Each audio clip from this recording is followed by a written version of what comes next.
नमस्कार, विधि दर्पण के आज के सेगमेंट में आप सभी का स्वागत है। आज इस सेगमेंट में मैं बात करने जा रही हूँ कि विधि के क्षेत्र में एक सफल करियर बनाने के लिए विधि के विद्यार्थियों को क्या करना चाहिए और क्या नहीं करना चाहिए। आज का ये जो वीडियो है वो मैं अपने कुछ प्रिय स्टूडेंट्स की डिमांड पर बना रही हूँ, जिनको एक मोटिवेशनल स्पीच की ज़रूरत थी ताकि वो अपने करियर के पाथ पर आगे बढ़ सके। दोस्तों, सबसे पहले अगर आप विधि के विद्यार्थी हैं, अगर आप BA LLB कर रहे हैं, अगर आप BCom LLB कर रहे हैं, अगर आप BBA LLB कर रहे हैं, या फिर आप LLB कर रहे हैं, LLM कर रहे हैं, या आपने इनमें से कोई कोर्स कर लिया है और आप कुछ बनना चाहते हैं, तो सबसे पहले जो आपको करना चाहिए वो ये कि सबसे पहले आपको एक लक्ष्य का निर्धारण करना चाहिए। मैं यहाँ पर बोलना चाहूँगी कि ये जो लक्ष्य का निर्धारण है, कई छात्र छात्राएं मैंने ऐसी देखी हैं जो LLB पूरी कर लेते हैं, पर उनसे अगर पूछा जाए कि आप क्या बनना चाहते हो, आपका लक्ष्य क्या है, आपने LLB में या BA LLB में एडमिशन क्यों लिया, तो उनके पास कोई ऑथेंटिक आंसर नहीं होते। इट मीन्स कि अपनी डिग्री कंप्लीट करने तक भी उनका लक्ष्य निर्धारित नहीं होता। फिर आफ्टर डिग्री उनको ऐसा लगता है कि अब मैं क्या करूं, कहीं मैं सिविल जज बन जाऊं, या मैं ADPO बन जाऊं, या मैं एडवोकेसी में जाऊं, तो वो भ्रमित रहते हैं। तो सबसे पहले अगर आप इस भ्रम से बचना चाहते हैं तो सबसे पहले आपको पहले दिन, जिस दिन आप माइंड में ये डिसाइड करते हैं कि आपको BA LLB या LLB करना है या किसी भी फील्ड में आपको ग्रेजुएशन करना है, तो आप ग्रेजुएशन करने से पहले माइंड मेकअप कीजिए कि इस ग्रेजुएशन के बाद आप किस रास्ते पर आगे बढ़ना चाहते हैं, यानी आपकी मंजिल क्या है, आपका लक्ष्य क्या है। तो सबसे पहला जो काम हमें करना चाहिए वो होना चाहिए लक्ष्य का निर्धारण। दूसरी चीज़, मैंने कई छात्र ऐसे भी देखे हैं जिनसे मैं पूछती हूँ कि बेटा आप क्या बनना चाहते हो, आपने लॉ में एडमिशन क्यों लिया, तो वो कहते हैं कि मैम हम जज बनना चाहते हैं, जज नहीं बने तो हम ADPO बन जाएंगे, ADPO नहीं बने तो हम कोर्ट में प्रैक्टिस करने लगेंगे, और मैम अगर प्रैक्टिस भी नहीं चली तो फिर हम देखेंगे हम काउंसलर बन जाएंगे। तो इट मीन्स कि यहाँ पे स्टूडेंट जो हैं वो कई नाव पर सवार हैं, उनका एक निर्धारित लक्ष्य नहीं है।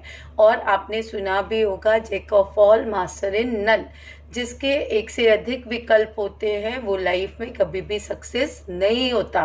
तो सबसे पहले लक्ष्य का निर्धारण कीजिए।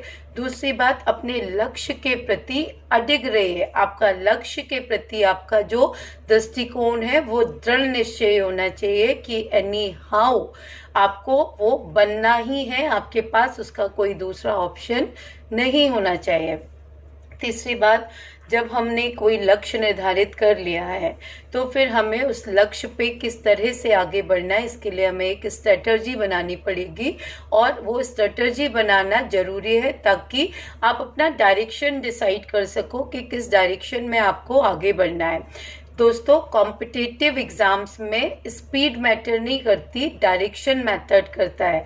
अगर आपने सही डायरेक्शन में अपनी तैयारी शुरू की है तो निश्चित रूप से भले ही आप एक दिन में सफल नहीं होंगे, पर एक दिन अवश्य आप सफल हो जाएंगे। तो यहाँ पे मैं आपको कहना चाहूँगी कि आप अपना डायरेक्शन डिसाइड कीजिए कि किस डायरेक्शन में आपको तैयारी करनी है।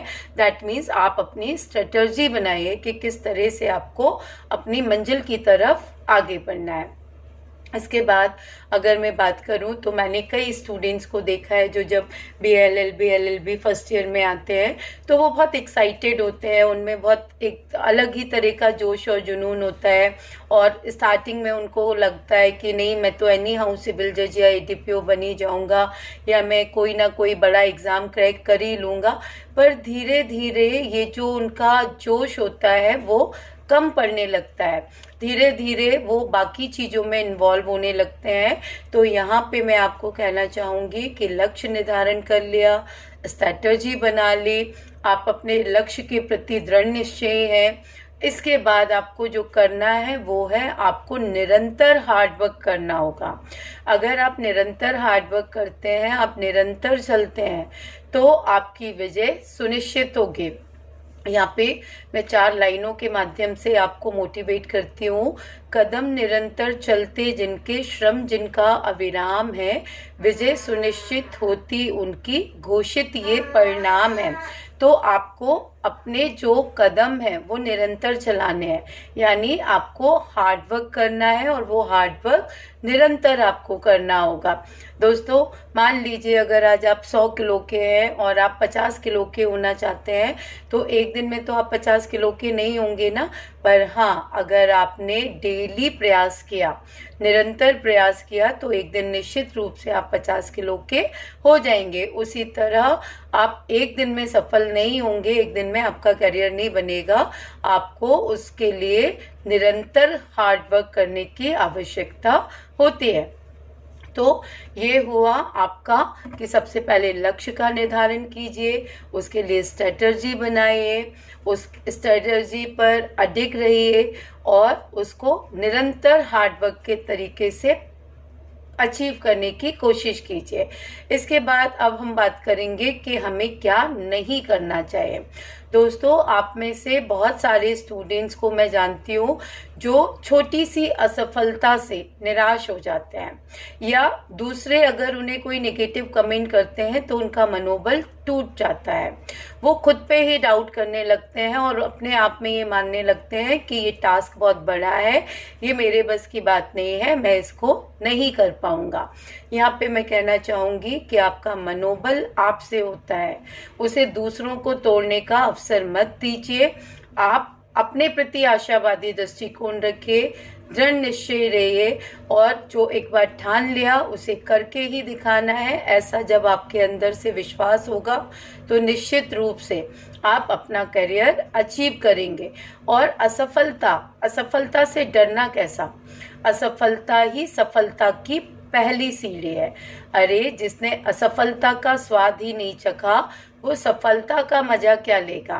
तो असफलता भी अगर आपके हाथ लगती है पहले प्रयास में, तो उससे निराश नहीं होना चाहिए, उस पर विचार करना चाहिए, उस पर मंथन करना चाहिए और ये देखना चाहिए कि क्या कमियां रह गई, उन पे विचार कीजिए, उन्हें सुधारिए।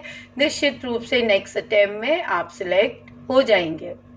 इसके अलावा कुछ लोगों को मैंने देखा है वो मिसगाइड हो जाते हैं, या ये कह सकते हैं कि वो ओवर कॉन्फिडेंट हो जाते हैं। तो मित्रों, ज्ञानी बनना एक चीज़ होती है, कंपटीशन निकालना दूसरी चीज़ होती है।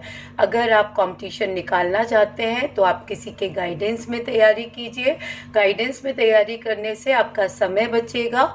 जो व्यक्ति आपको गाइड करेगा वो आपको बता पाएगा कि आपको किस एरिया पे ज़्यादा ध्यान देने की ज़रूरत है, किस पे कम ध्यान देने की ज़रूरत है। तो एंड में मैं आपको एक छोटी सी पंक्तियाँ सुनाना चाहूँगी। आई होप कि इन पंक्तियों से आप मोटिवेट हो सके। इस पंक्तियों के माध्यम से मैं आपसे कहना चाहती हूँ कि कोशिश करने वालों की कभी हार नहीं होती।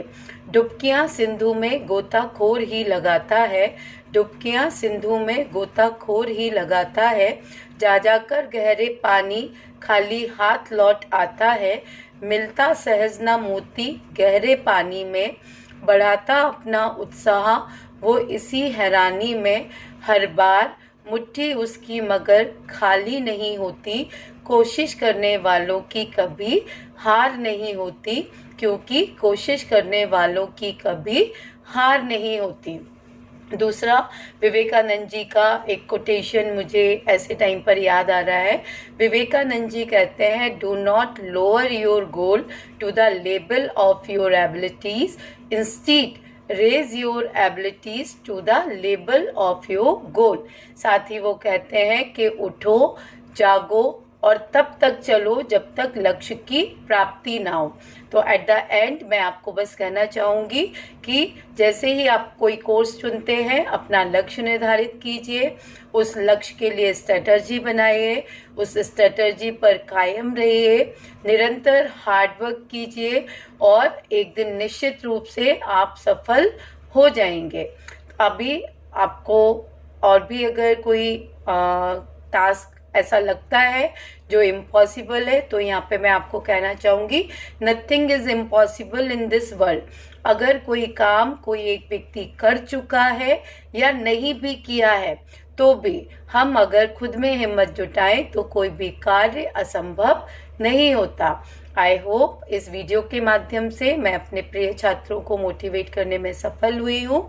अगर इसी तरह के और वीडियोस आप इस चैनल पर देखना चाहते हैं तो प्लीज़ इस चैनल को सब्सक्राइब कीजिए और बेल आइकन को ऑल पर सेट कीजिए ताकि आगे आने वाले अपडेट्स भी आपको टाइमली मिल सके। अगले किसी और वीडियो में किसी इम्पोर्टेंट जानकारी के साथ आपसे फिर मुलाकात होगी। तब तक के लिए नमस्कार।